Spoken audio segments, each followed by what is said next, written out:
This is Awareness Explorers.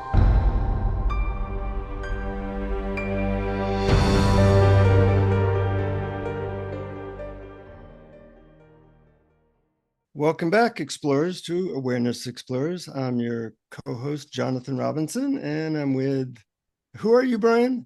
I'm Brian Tom O'Connor, your trusty friend and co-host. I thought you were Pure Awareness, so I'm glad that you updated me. Yeah, that's my true identity. I have to change Okay. into it in a phone booth. There are no phone booths anymore, so you're in trouble. That's right. In London, there are. I just came back, but they're usually empty or smell bad. Well, speaking of foreigners, we have a foreigner, Amy Islip. Is that how you say your last name, Amy? It's Islip, like iPhone. Islip. Oh, okay.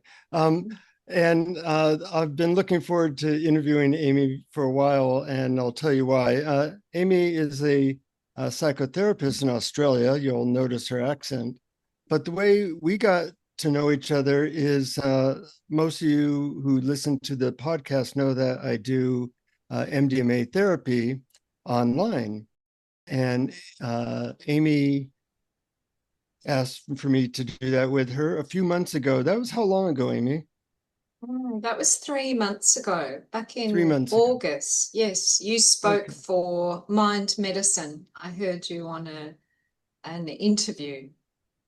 Right. So we arranged to do that online, as I do with many folks. And Amy had, she'll talk a little bit about her experience, a rather profound experience that did not really diminish the way normal experiences do.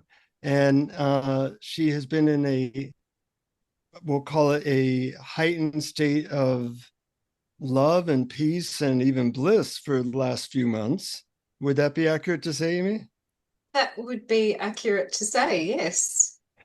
And so Brian and I thought it would be fascinating to interview her because she's clearly going through a spiritual awakening. Occasionally, I give her tips like you might want to read this or talk to this person so that you have a better understanding of what's going on. But I wanted to go into depth about her experience and how it's been for her because there's not that many people that we get to interview who are right in the middle of a very big awakening. So very excited to have you here on Awareness Explorers. Welcome. Thank you, Jonathan. I'm very excited to be here too. You know, one of the things that I suggested you do as you were going through this experience was to listen to some podcasts because this was not a major part of your awareness. Some of these Kundalini awakenings and disappearing into formlessness, all these things. But let's go back to the actual session that we did. Was there anything that specifically surprised you about that session? I forget if you had done MDMA before. No, I hadn't. That was the very first time that I had tried the medicine. And it was, I remember very clearly a moment where we were waiting for the medicine to kick in, Jonathan, and it seemed to take what I thought was quite a long time. And then it was very gradual and very gentle. And I remember saying to you that, oh, this is who I am. Uh-huh. I know this. I know this is just me. Right. And that's one of the things I love about that medicine is it doesn't feel, things like LSD, you're tripping. But with MDMA, a lot of people say, it feels like I've been on a bad drug for the rest of my life, and this feels like I'm normal, in a certain way. What a great descriptor. Yeah. So for people who aren't familiar with that, what did you notice that was different as you remembered who you were, so to speak? Yeah. So I remembered I was very spacious and my heart was very open and I understood myself to be love. Not just that I felt love, but I am love. And Yeah. I'd had that experience before on retreats. I go on silent retreats, and it would normally take me a week to feel that. And in that instance, I went, oh, okay. This is me. All the rest of it isn't actually me. Right. Brian, why don't you, since you're new to Amy, what does it bring up in your curiosity? Sure. Well, actually, I would like to backtrack a little bit. I do want to return to this because what you just described sounds so on the nose to me, even though I've never tried MDMA, but through other experiences that seems so genuine. But I wanted to backtrack a little, like for example, you mentioned you've gone on retreats, and so what was your background before coming into this, both professionally and spiritually? So I would say that I have been a seeker for many, many years. I remember when my daughter was very young, that I was reading a book, and it was asking about what you would like to be remembered for. And I saw myself in that moment and thought, I am this stressed out, anxious person, and I don't want to be remembered for that. And so I tried meditation. So that would have been my daughter's 26, so it would have been about 25 years ago. Mhm. And I studied with a Buddhist community for 5 years, and I taught for them. I was invited to teach for them. And after after a while, I went elsewhere. There was a lot required of me in that role. And being a layperson, what they term a layperson, at one point they said to me, you need to come to a teachers' meeting. And I said, my daughter has a billy cart derby on. And they questioned my commitment to teaching. And so I said, I think that this isn't for me. I think I need to go. So I then found an ashram, and I went to an ashram for a while and chanted and did kirtans and all sorts of great things. And then I came across a teacher in Australia called Aruna Giri, and he runs regular silent meditation retreats. And that certainly changed things for me. I think that was about 7 years ago. And he would say, relaxation is the gateway to higher states. Mhm. And after being in a Mahayana tradition that emphasized a lot of structure in your practice, and you had to do tantric practices, you had to do certain things to get enlightened, this was a revelation to me that all I needed to do was relax. And so I love that. it's like, that's cool. And then I've always thought of myself as a psychonaut too. So I'm a psychotherapist and a relationship counselor. And I'm fascinated by the mind, and the way different people perceive things differently fascinates me. And so I thought, okay, well, the next kind of frontier is plant medicine. And so I experimented with ayahuasca a couple of times. And then I was listening to Jonathan speak through a professional development I was attending. And he said at the end, oh, and you can contact me if you'd like. And I went, okay, and did it straight away. So that's kind of like how I ended up here. Oh, that's beautiful. That brings us right up to date to now we can get back to your experience with Jonathan and the MDMA therapy. Um, and was there something in particular that you were hoping for when you went into it? Or did you have any goals, or was it just curiosity to see where it would take you? Oh, well, it was a bit of both. So I thought I'd like to facilitate MDMA therapy myself.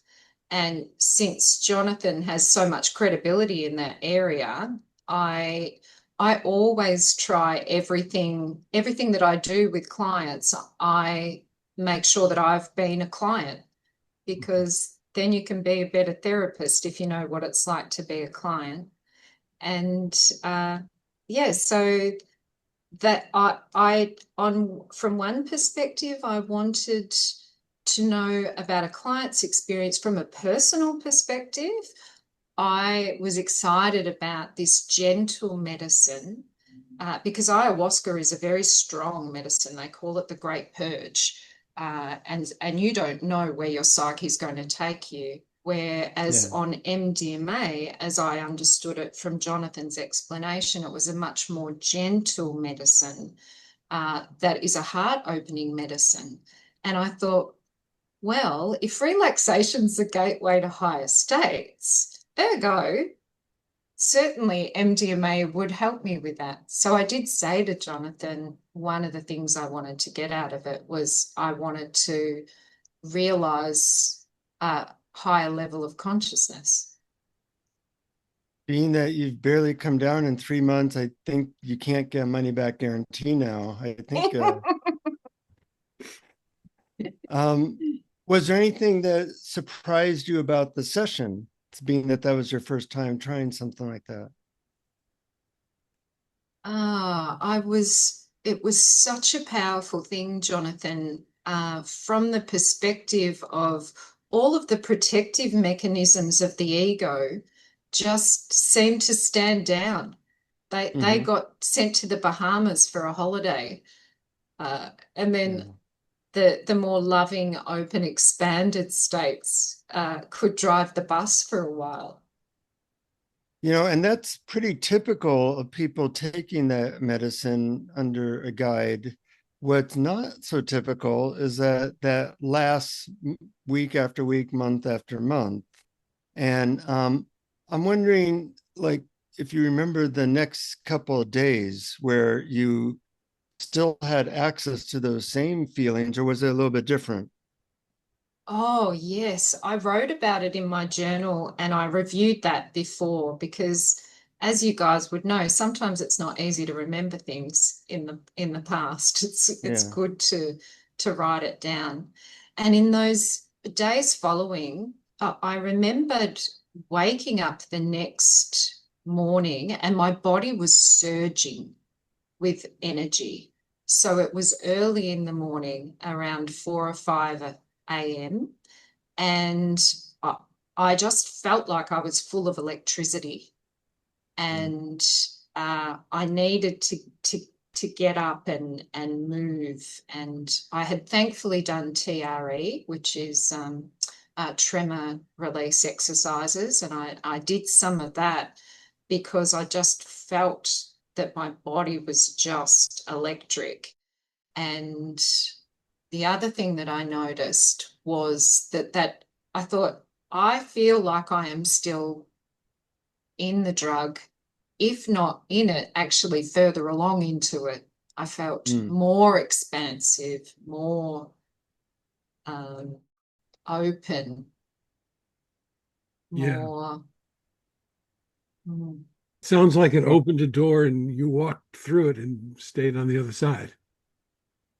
Yeah. And the really weird thing, Brian, was that I was having a lunch with family, and my husband said, "You look like you've just been on a long retreat and you're cutting things. Maybe we should take the knife off you because you don't look like you're fully here." And I went, okay. And I went out into the laneway with the dog to throw a ball to try and ground myself. And I was thinking, okay, grounding. I need to see, what can I see? What can I feel? Okay, I can feel a ball. But the more I would look at the ball, I would think, okay, here's a ball. What is a ball? Oh, what is a ball? Oh, well, it's green and it's made of fabric. And what's fabric? What's green? How? And the more I tried to ground, the deeper down the rabbit hole I would go. Yeah. So, you get down to atoms and energy and what's Yes. energy and it's all one energy. And yeah, I'm not grounded anymore. Yeah, it's all the fabric of the universe, all of it. Yeah. Well, when you have a large opening like that keeps lasting, I'm sure it creates some, I don't know, worry or psychological challenges. And I'm wondering what you went through because it really, maybe you're more used to it now, but the differences are still there. And I'm wondering what that's been like. Yes, it's a little bit like remember the old school TVs that you used to turn the knob on the TV, and at the end of the broadcasting you'd get some snow. Yeah. It feels a little bit like that in terms of there's this sense of me being something that is unnameable, something that is everywhere, something that is eternal and consistent and constant, open to any possibility, something profound.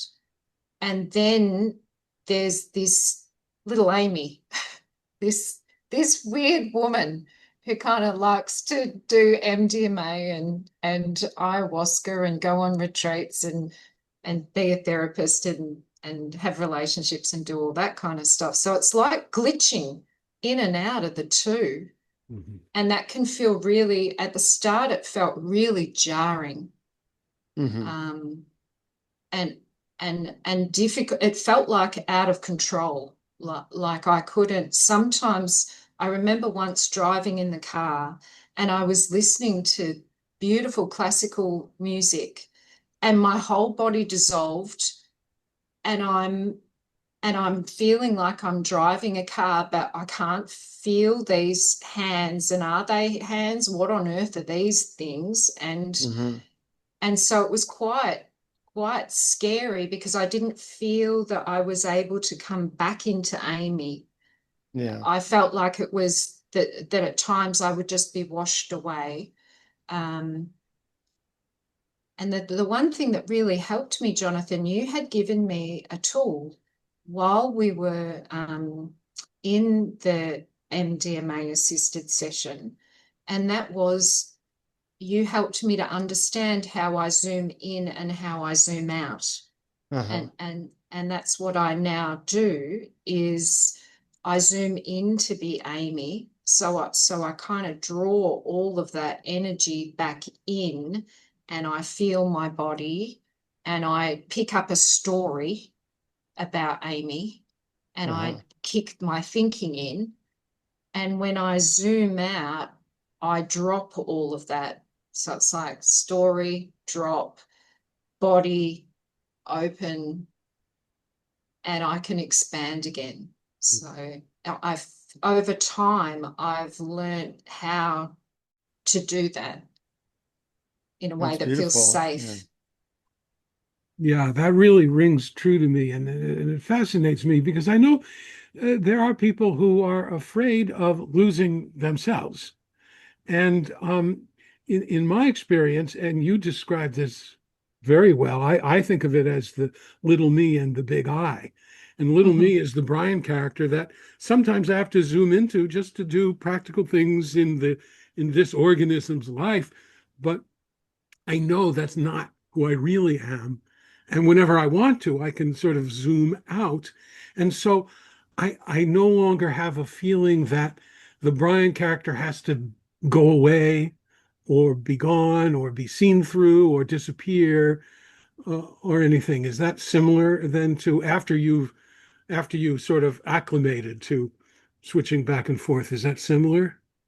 Yes, it certainly sounds very familiar to me, Brian. And potentially I haven't fully integrated yet, because there are times where I notice it's harder for me to zoom out.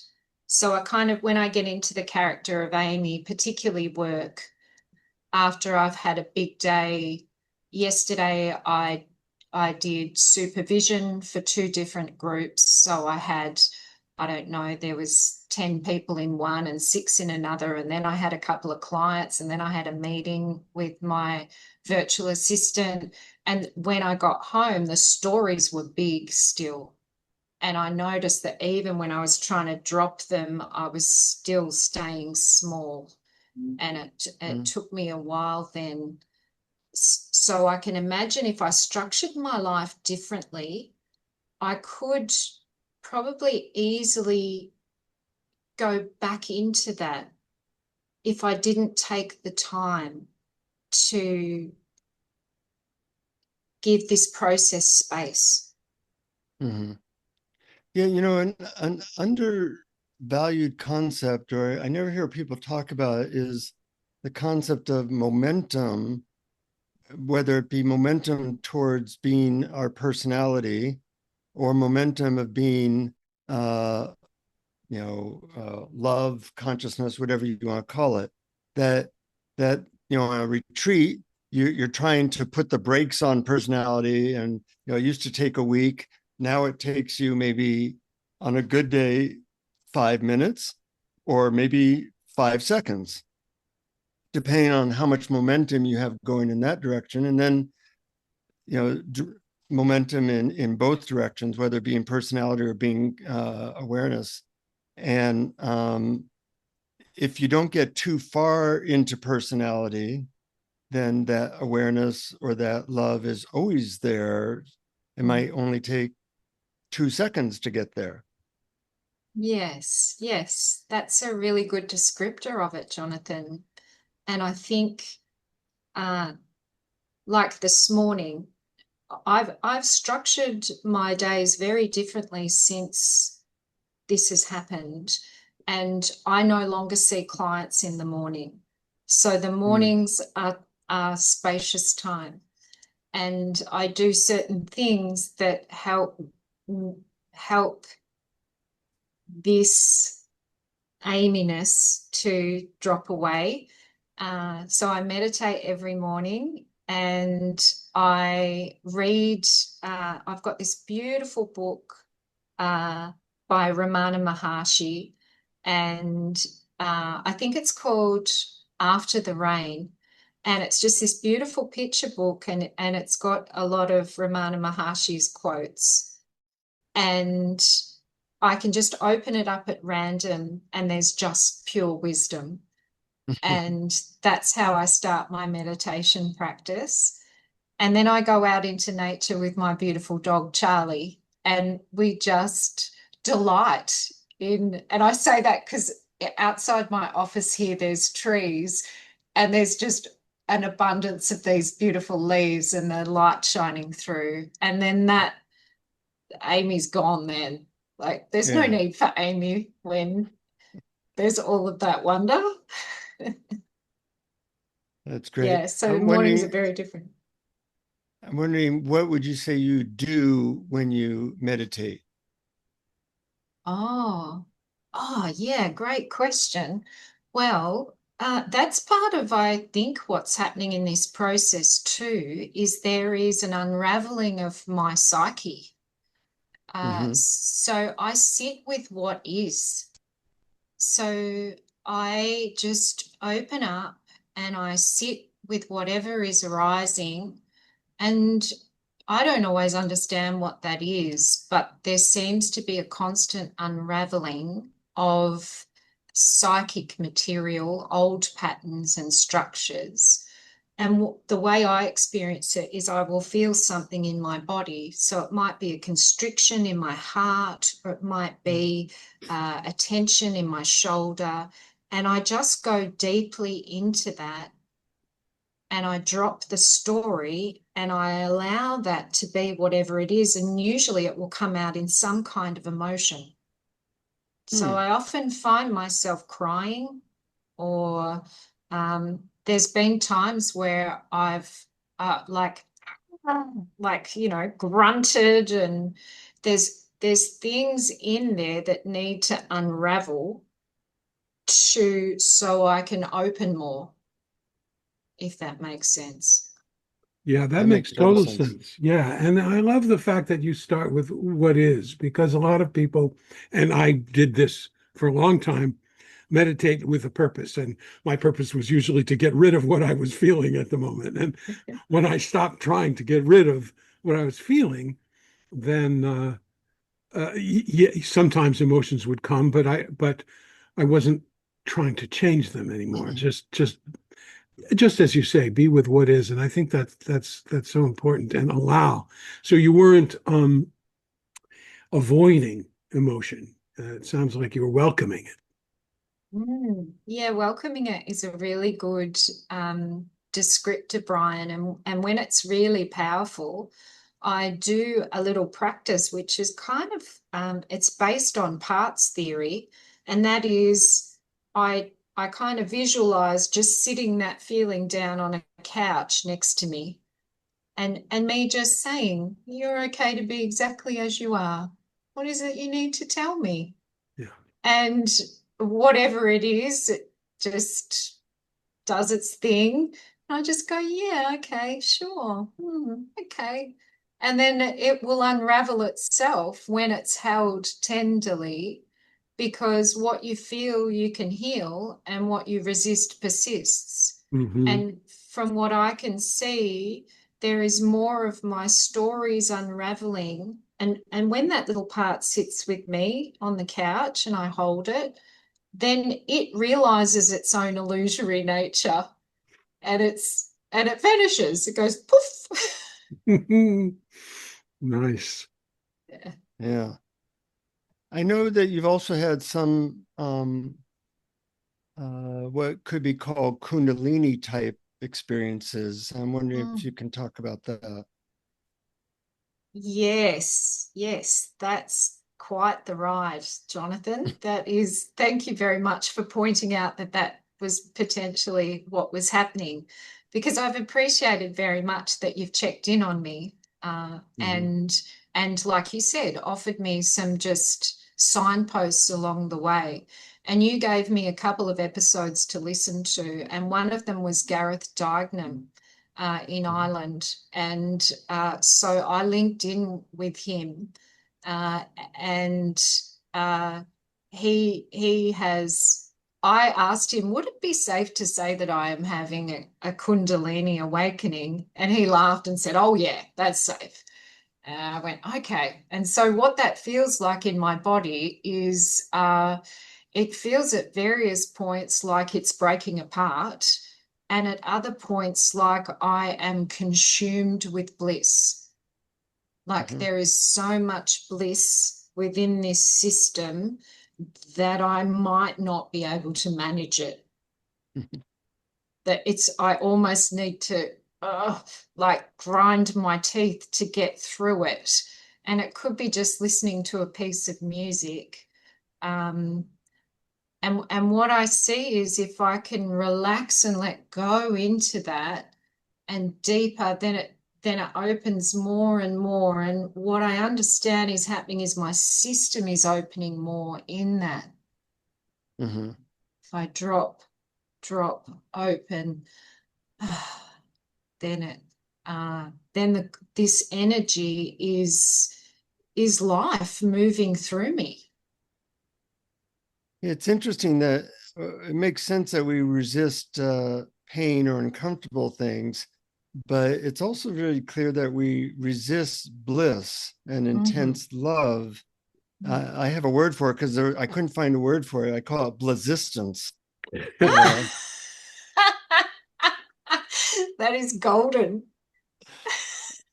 because, it was very obvious that I was resisting the bliss, and I didn't know what do other people experience this, and they do.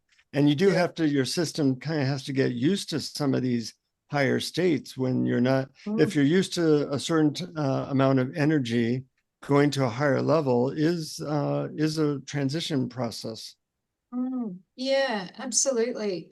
And I think for me, this I don't know your appetite for this type of discussion, but we're about to find out. For me, I liken it a little bit to a human orgasm. So a Yeah. human orgasm normally is a build to something, and then it's an explosion, and then we often can't manage that. We kind of bring ourselves back. There's that, what did you call it? Bliss. What did you? Resistance. Resistance. We have resistance to that because Yeah. that is an opening Mm. essentially, and you could open more and more and more and more to that. Well, particularly for women, I don't know, it might be a little bit different for men. And so I think for me, what's helped me, strangely enough, is to see it a little bit like, and uh, it feels a little bit like a full body orgasm. It's not Uh-huh. confined to one location. It is a building, a surging of pleasurable energy, and Hmm. then the more I open to that, the more it expands into the universe, essentially. It's beyond the confines of the body. Hmm. But that takes practice from what I'm experiencing, to not Yeah, shut down to that. that's kind of a good description of what actual tantric sex is supposed to be, Mm. is being better able to handle higher levels of energy before, say, going to an orgasm where you then are released from that energy. And Mm. in our cultures, we're not used to that. So it does take, it's like going to the gym and handling more and more, whether through breath or meditation or whatever. That was a good description of it. Mm. And I think if we understand reality, then pain and pleasure are actually the same. It's the same mechanism. And I think I had migraines for 30 odd years, and I think the mechanism is very similar in terms Mhm. of being able to handle the build of energy and expand within it. So yeah, it's exactly the same, pleasure or pain. Mhm. If you're brave enough to open and be that, then it transforms. Mhm. Mhm. And has your experience of the migraine transformed? Yes, absolutely. Yes, it has. Um, I still get them, not as savagely, apart from one particular migraine that I got not too long after the MDMA, which was probably the worst I've ever felt, ever experienced, worse than childbirth. And I said to my husband, I'm not going to take any medication. I'm not going to do anything. I'm going to go deep into it. So I'm just going to Mhm. go into the room and I'm going to take it where it needs to take me. And it was profound for me that I experienced a level of pain that was just absolutely excruciating, and a deep centeredness within that, a deep trust that Mhm. this is exactly as it should be and it's okay. And I was able to, just like we were talking about opening to the pleasure of an orgasm, I was able to open and expand into the pain. Yeah, I know that when Adyashanti had his major awakening, he went through uh, intense stuff like that. And it's almost like he described it as it felt like his brain was being rewired. Mm, yes, that's a great description of it. Yeah, I Uh-huh. really feel like that too. And my husband says that there's very pronounced differences to me as well. Um, What has he said about how you're different? uh, so he said that um, I've I've been a relatively non-judgmental person, but he said now I am a completely safe space. So he said he just feels like there's just the capacity for anything. I can just manage anything.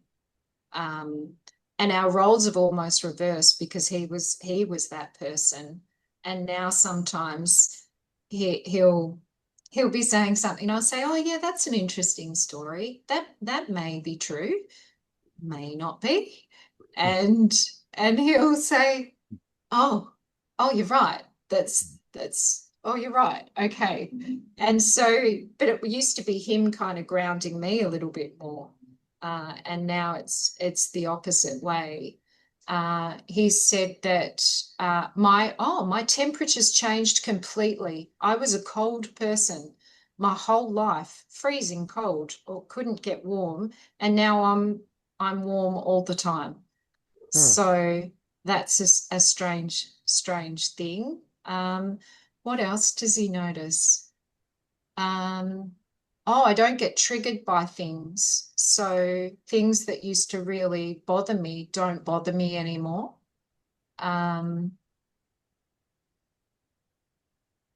What's an example of that? Because that's a major thing. You know, people get triggered a lot. Mm, mm, mm. It must have been Yeah, interesting when you notice, I think I used to that's get triggered weird. by that, and now I'm Yeah. not. Yeah, that's right.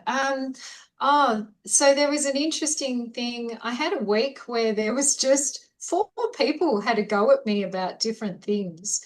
And it's very unusual. Uh, You were and being tested. yeah, and I went, oh, this is a bit juicy. Like, this is cool. And one of those, don't get me wrong, it's not like I have no triggers at all left anymore. But certainly I don't have the same nervous system response. And that's what fascinates me, is that's gone. I used to get like a heat in my gut, and then it would rise up and almost to the point where it could flush my face. So there was quite a strong response if I thought I'd done something wrong, or I'd displeased someone. Whereas now, none of that happens at all. I get not a glitch internally, and it's like, that may or may not be true. Mm-hmm. And then I just explore with that person what their issue is. And if I have done something, I can take ownership for it, but I don't feel crippled by it. I don't worry about what people think about me anymore, which is great. Wouldn't trade that one for the world. Yeah. I was fascinated by what you said when you said to your husband, well, that may be true or that may not be true. And it may also be related to the triggering. The idea that all the thoughts going through your mind and the stories about it may not be true. Some people never question that. Did you find that questioning whether your thoughts are true was a result of this experience? And also, did you find that when you got triggered, there was less story spinning that automatically happened? Yes, absolutely. So definitely less story spinning. I could see the stories like as if I was reading a fairy tale. And I found that I was even particularly in session with clients, I would just think, yeah, that's a cool story. I can see how you feel that way because of that story. And obviously, I don't say that to them, but it's a little bit like trying to help them. I think Leonard Cohen says, there's a crack in everything, it's how the light gets in. And I help them to try and just wedge it open so they can see the light, that maybe it's not all the way I think it is. Oh, there's something else in there. Because we're so wedded to our stories, and then we live to our stories, and then we're in a prison, we're confined. And if we drop our stories, then there's no limitation. So I found my own stories were less, and I can help people with theirs. Mm. Yeah. I remember after I took Jeffrey Martin's Finder's course, where I was having a similar awakening as to how you describe it, Amy. And I'm also a therapist, so I would be listening to people's stories, and it struck me as like weird, like, what are you even talking about? Like, things are fine. We're right here. There's no problem.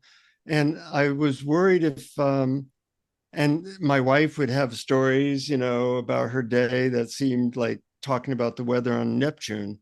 You know, why are you even talking about that? And I'm wondering if that's caused any challenge to you or any difficulty in relationships where you feel less maybe in their world of worry and story and such. Yes, yes. I have noticed that I have to be much more conscious of keeping in contact with people because there's no longer such a strong need Uh-huh. to Right. do that. And particularly people who are full of a lot of stories, then I find that a little bit more challenging to stick with the story. I have more of a tendency to just want to expand around that story. Uh-huh. And then perhaps I'm not fully with that person. So I have, yeah, it is relationally a little bit of a challenge sometimes.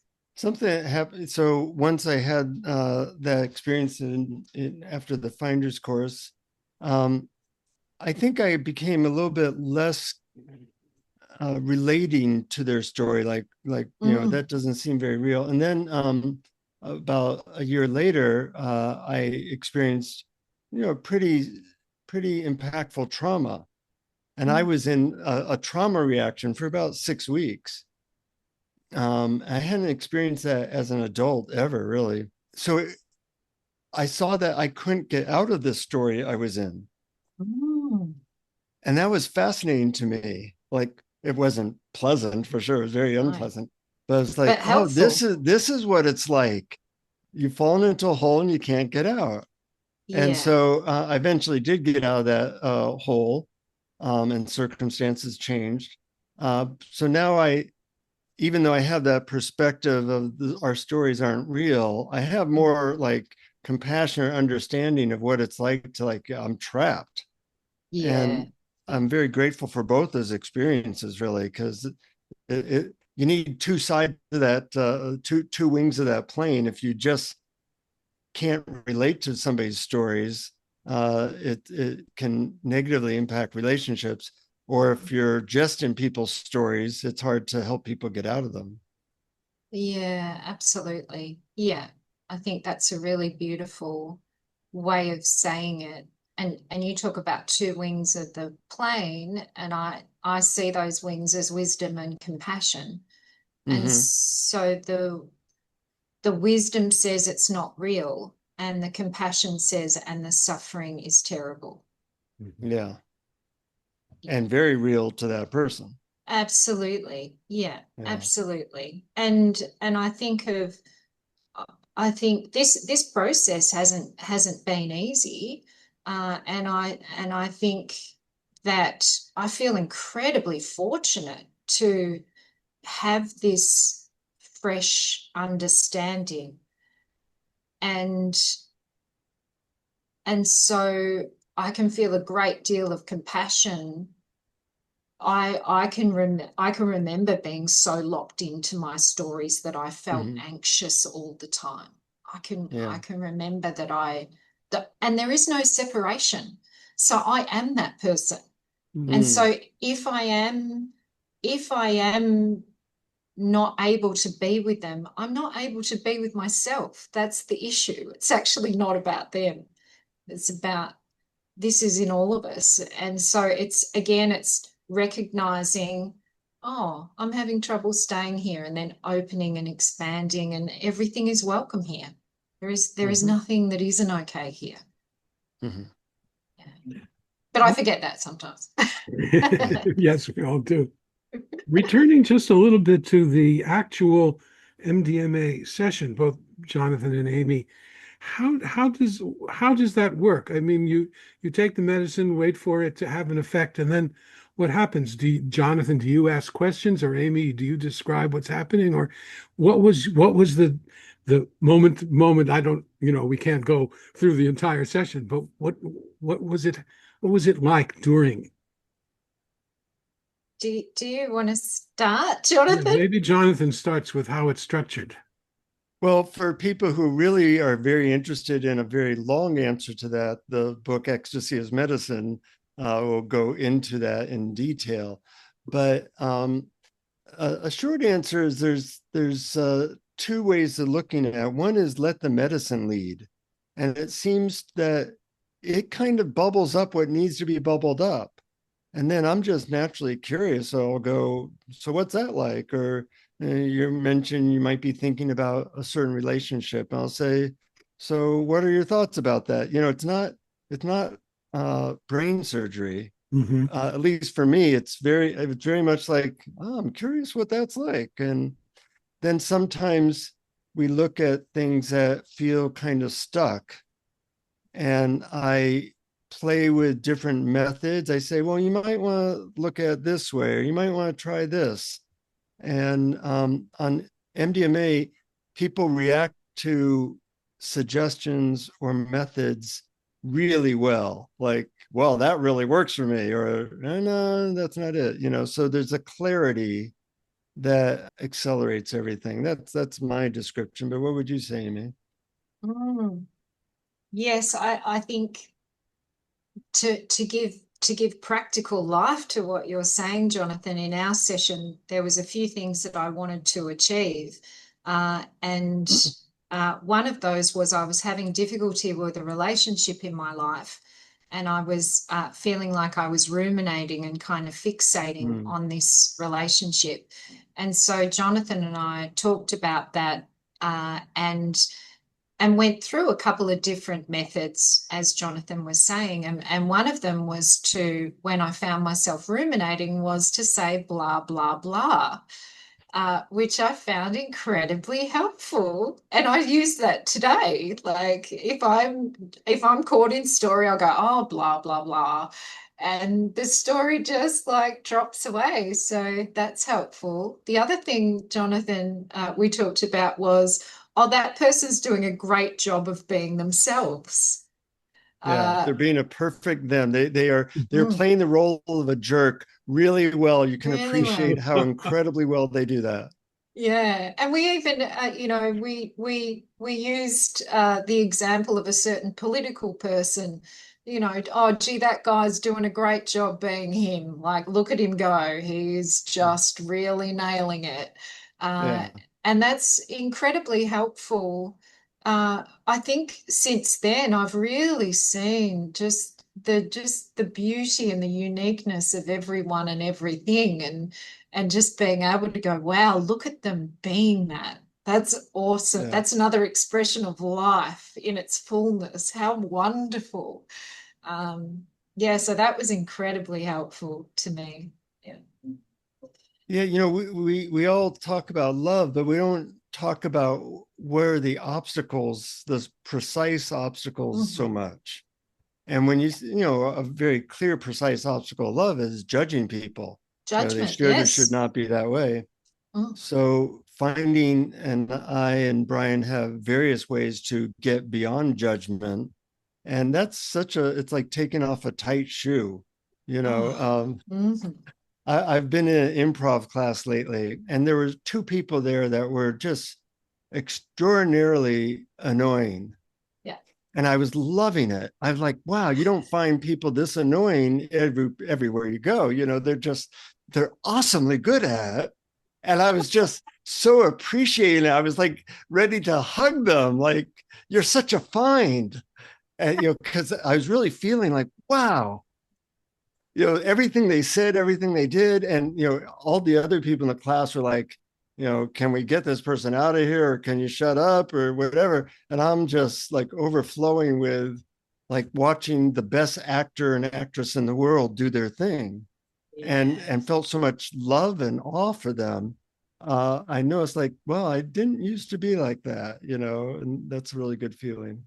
It's a very cool space to be in. And I think that we can't always be as evolved as that, Jonathan. And Nor even can I. but even the recognition of I am having difficulty with this person and understanding that that is a disowned part of yourself, because we are all one, and all is welcome, and all is held, and all is perfect the way that it is. Then what is it in me that I am rejecting? Because I'm projecting that. Yeah. Or you can be more evolved like you and just go, you're awesome. I love you. Look at how annoying you are. I imagine the major obstacle to that, especially when you mentioned certain political figures, is fear. It's hard to say, oh, wow, that person is being a perfect jerk when you're afraid of the outcomes. And I think that's probably the biggest obstacle that we have to this kind of allowing. Yes, I was thinking of that really, thanks for reminding me, Brian, of something Jonathan said to me during that session, the MDMA session. And that was that fear vibrates at a certain frequency. And for some people who the only frequency that they will be able to experience any relief is unconditional love. So we need to elevate ourselves to unconditional love so fear no longer has a hold, and people can transform. People can remember who they are. Yeah, I was working with a client recently who experiences tremendous anxiety and fear. And I was in a place of love, and it was nice to see when real love that was coming through me in those moments, and her fear, there was like a melding, and slowly the fear in her just kind of melted away. And it was very touching for both of us. And we need all more of that to happen in the world, of course. Yeah. And that's alchemy, isn't it? That's Yeah. true alchemy. And that's what I love about my job, is that I get to love people. And that is super cool to see who they are and to hold them in that. And that is such a beautiful space to be. Yeah, such an honor. Do you Absolutely. worry that this might lessen or go away, or do you feel like this is your new identity, or how do you think of that? I did for a while. I think I was kind of a bit grasping at it. It was almost like every morning it was like, oh, how am I doing? Have I popped out? Have I gone back? Like, what's happened? It's like, oh, I don't want to go back. Don't send me back there. Yeah, right. Whereas now it feels like my life is geared around this. And so the conditions are there for this to continue to unfold. And so there's no reason for this not to. And if it doesn't, then that's okay too. That there must be something in that as well. That must be okay too. Yeah. Well said. Any last questions, Brian? No, I think I've asked. I probably will think of more, and I think we could go on for actually a couple of hours about this. But I have a kind of a feeling of satisfaction Lovely. at Yes. how well articulated this is, and how I think helpful it can be to our listeners. Yeah. I hope One so. one thing I will say, I may have given you this suggestion, but and there are other people who I've worked with on that medicine that continued and with it for at least days, and we're not used to that. So they were interested in, how do you get grounded quickly? If you're too open, how do you get grounded quickly? And for people who might be doing medicine or on retreats or have a big opening, that is a nice thing to be able to do, because sometimes you do have to drive a car and you have your kids and things. And the most helpful suggestion I've noticed for people is taking a cold shower. That will ground you, or warm then cold shower, doing physical exercises, and eating heavy food. So, I know that there's been times where a thing happened to me where I did get very high, either on retreat or through some drugs. And then I had to do something the next day. And I ate a burger for breakfast, had a cold shower, and did 50 push-ups, and I'm ready to go. I'm now a Jonathan Robinson, therapist or whatever it was. And as you get better at knowing you can always get back, it gives you a little bit of a freedom to know that you can always open up. You're not afraid that you'll forget your zip code or whatever. I think that's so important that you can always get back, because I find it actually works both ways. Yeah. It's both are so, like, I find that dropping into pure awareness, it's just so damn reliable. And I don't worry that whether I'm there 24/7, because I can always drop back. But then if something needs to get done, I can always drop in, or I don't know what the correct verbs for In, out, each whatever. direction. Yeah. Yeah, but you get the Whatever point. works for you. Yeah. Yeah. Yeah. I like too, Jonathan, that's very body based.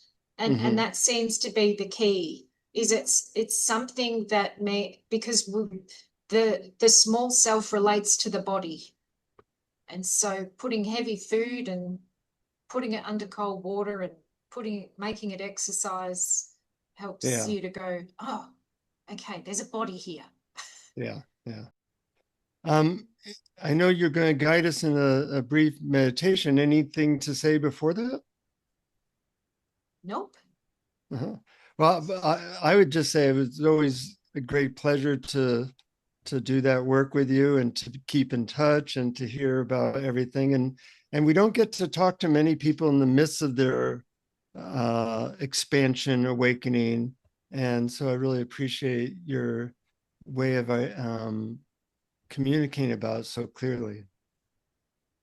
Thank you both for having me. I really appreciate it. It's been a lot of fun. It's such a great topic to talk about, isn't it? You guys are so lucky to do this. Yeah, I find talking about this better than meditation. I can see why.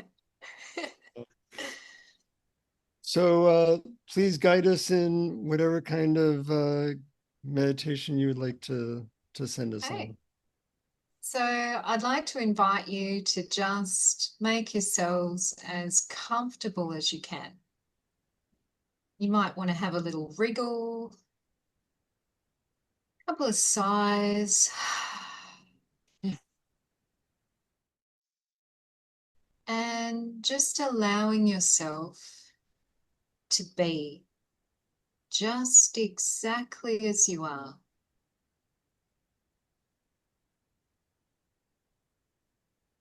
No need for the next few minutes to think, worry, or plan. You can give yourselves full permission to just let that go and just rest, free from stories,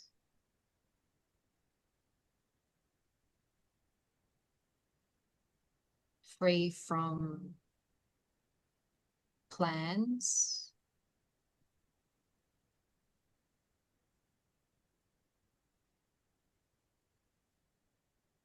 Just like you were sinking into a warm bath, just allowing your body to melt and soften and dissolve.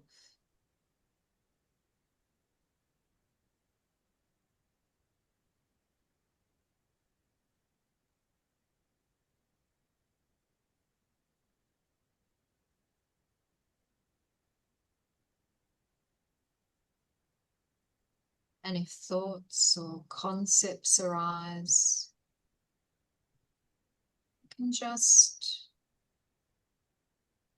allow yourself to drop it.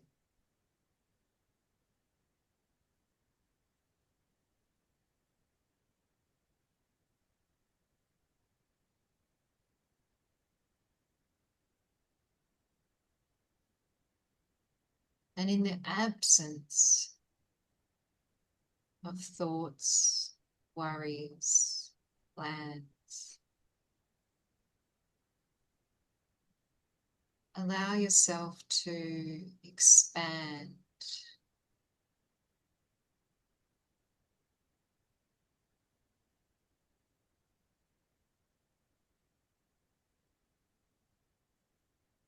to rest in what is.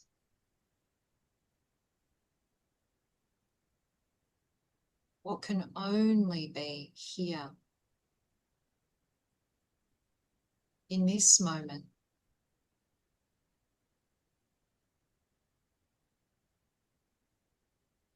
Nothing you need to add, nothing you need to take away.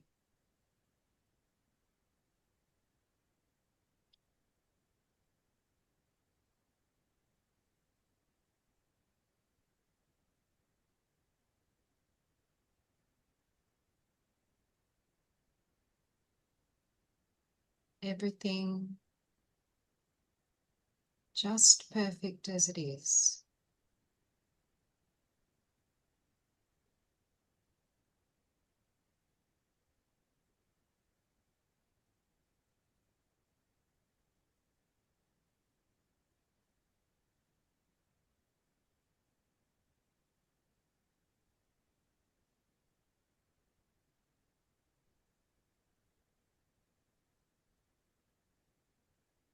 This is it. Just this. Right now. Nothing else required. All here. Right now.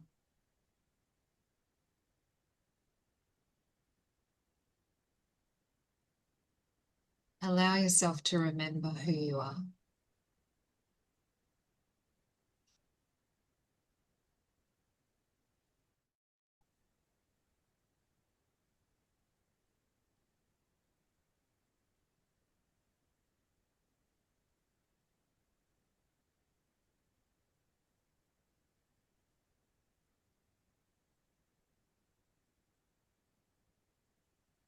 When you're ready, drawing all of that back into this body, into this mind, these thoughts, this personality, this person, this role that you play. Notice your feet on the floor and wriggle your toes. Feel back into the body, this body that gets you around and helps you to do stuff. And whenever you're ready, returning to the room. Do I have to get back into my body? If you want to finish the podcast, yes. Okay. It is good for some things. It's a nice place to visit, but I wouldn't want to live there. Oh, indeed. Yeah, well, I love that meditation. I thought it was perfect. And it just, it sensed, I felt, I'm not quite sure how to put it, a kindredness. It's like, oh yeah, I almost like I felt you were me talking to me, or I was you listening, talking to Brian, or something like that. I don't know. Well, I can't it's put all of words. it, Brian. Yeah, It's I all can't of put it. words. Yeah, Fantastic. Thank delightful. you. It's been wonderful. Just a quick reminder to our supporters at Patreon, if you're interested in getting extra stuff, you've been sending out some really good stuff, Brian, bonus material. I appreciate it. I'm getting stuff out of it. Oh, thank you. But people can do that at patreon.com/awareness explorers. And, luckily we have a couple of big supporters that really help make this free to everybody else. So we really appreciate you. And we appreciate you, Amy. I hope you'll stay in touch. I like to hear how this goes over months or years. And you're a delightful presence. And I think it's great that you are in the helping profession so that you can help all your clients get a better sense of this as well. Thank you very much, Jonathan. I appreciate that. And if anyone would like to reach out to me, they can at thinkbetter.com.au. Yeah. Once again, thinkbetter.com.au, because you're in Australia. I am indeed, as you can tell by the delightful Australian accent. It's a delightful accent. Yeah. Always brings a smile to my face. Yeah, and I'm very grateful too, from the point of view of a person who has not taken MDMA. I thought the conversation was extremely helpful. Even outside of the effect on the drug, there were things that you touched on that were just deep truths that I find that I feel will be helpful for anyone to know. Yeah. And a little bit of like what the transition is like from a pure identification with personality and body to letting that dissolve or relax into something more spacious. Yeah, it's good medicine. Mm-hmm. Well, thanks for our listeners, and thank you, Amy. Until next time, everybody, keep exploring. Keep exploring. Thank you for listening to Awareness Explorers.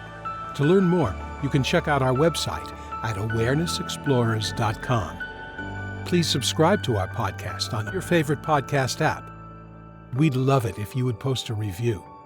And please share our link on Facebook and with family and friends, because knowing yourself as awareness is the greatest gift you can give yourself or someone you love.